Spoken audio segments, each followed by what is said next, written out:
అనుకుని ఉంటారు. కానీ ఇక్కడ రెండు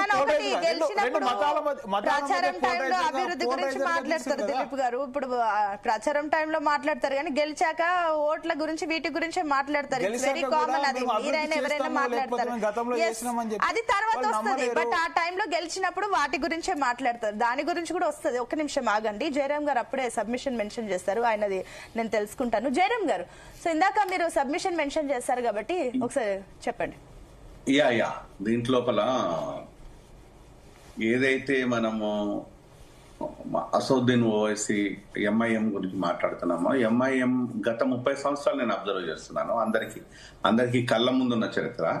ఏ పార్టీ అధికారంలో ఉంటే ఆ పార్టీతోని పొత్తు పెట్టుకొని తన ప్రయోజనాలు, నేను యావత్ ముస్లిం సమాజ ప్రయోజనాల కోసం కాదు, ఓన్లీ వాళ్ళ ప్రయోజనాల కోసం మాత్రమే అధికార పార్టీలతోని దోస్తాన్ చేయడం అనేది తనకు వెనతో పెట్టిన విద్య. అది పెద్ద వింతేం కాదు.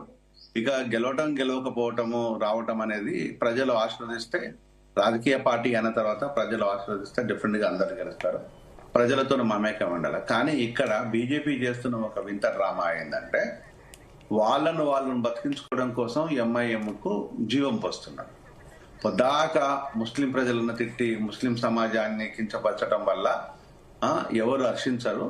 సో డిఫరెంట్ గా ఆలోచనతో పాటు ఇలాంటి ఓట్లు పడటము, బీజేపీ ఇక్కడ బ్రతకాలి అంటే అది చేయాలి. దానికి ఊదమిస్తున్నట్టుగా రేవంత్ కూడా అదే దాన్ని సపోర్ట్ చేసుకుంటూ వస్తున్నాడు.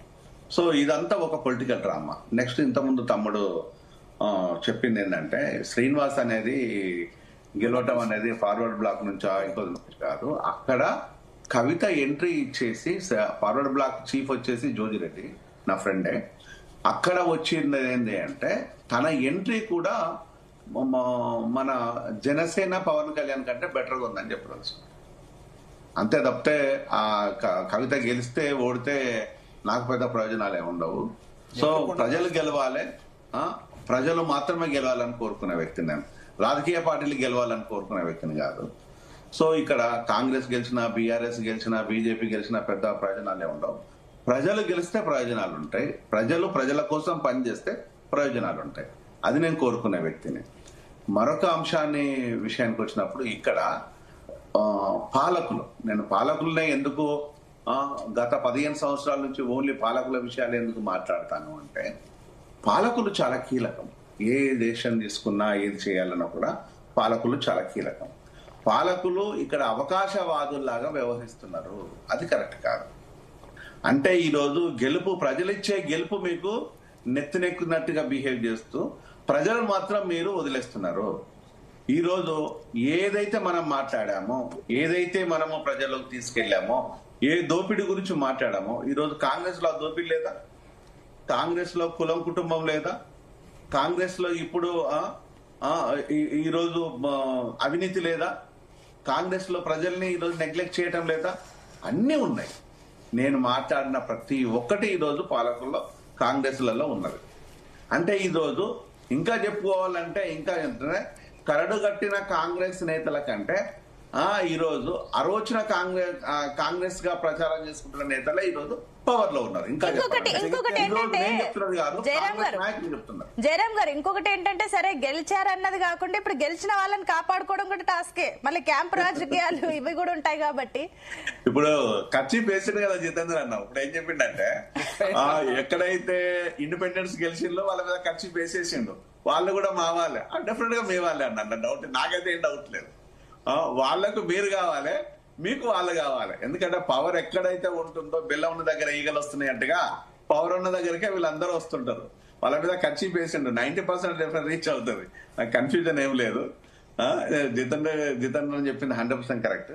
అంటే ఈ రోజు నేను ఈ డ్రామా వద్దు. నేను రాజకీయ పొలిటికల్ డ్రామా అనేది ఎప్పుడు చూస్తూనే ఉన్నాం. ఈరోజు నేను ఒక మెడికల్ డాక్టర్ని. నాకు తెలిసిందల్లా ఒక హారిసన్ బుక్, లేకపోతే పీడియాట్రిక్స్ గాయో, లేదనుకుంటే డేవిడ్సన్ బుక్లు చదివిన నేను. అదృష్టం ఏంటంటే, నాకు ఇచ్చిన అదృష్టం ఏంటంటే, ఈ రాజ్యాంగం కాన్స్టిట్యూషన్ చదవమని ఇచ్చేసింది. నేను కాన్స్టిట్యూషన్ కూడా చదివాను.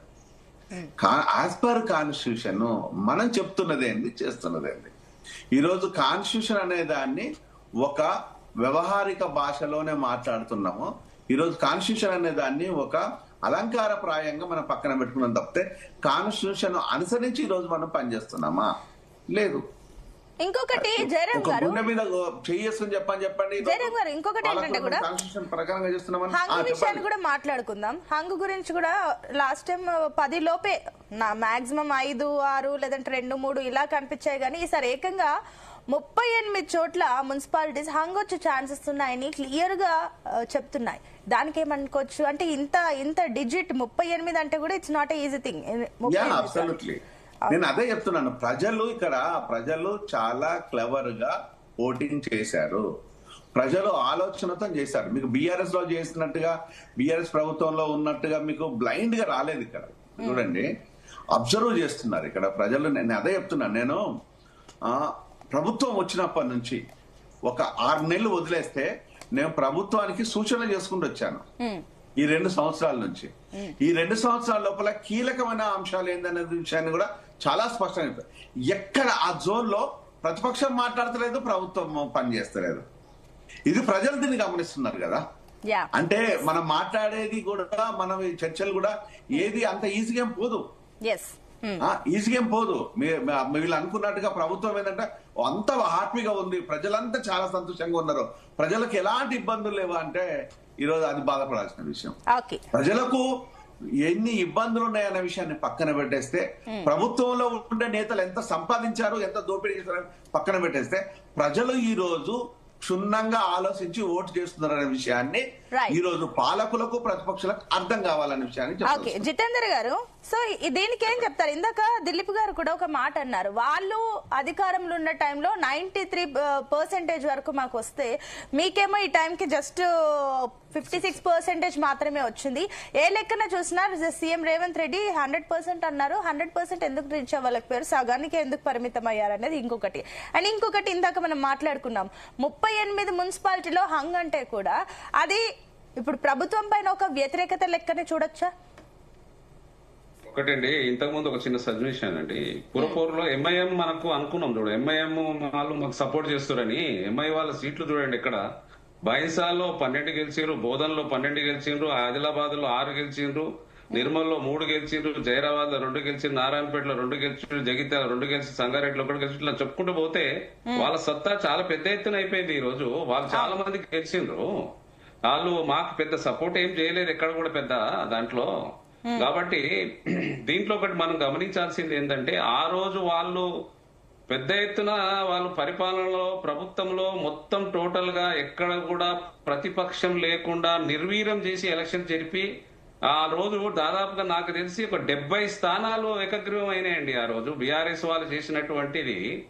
మా దగ్గర ఇక్కడ కాంగ్రెస్ లో 4-5 ఎమ్మెల్యేలు ఉండే, బీజేపీలో చక్కగా లేకుండే, అందరినీ లాక్కొని ధ్వంసం చేసి రాజకీయం అన్ని రకాలుగా ధ్వంసాలే వాళ్ళని.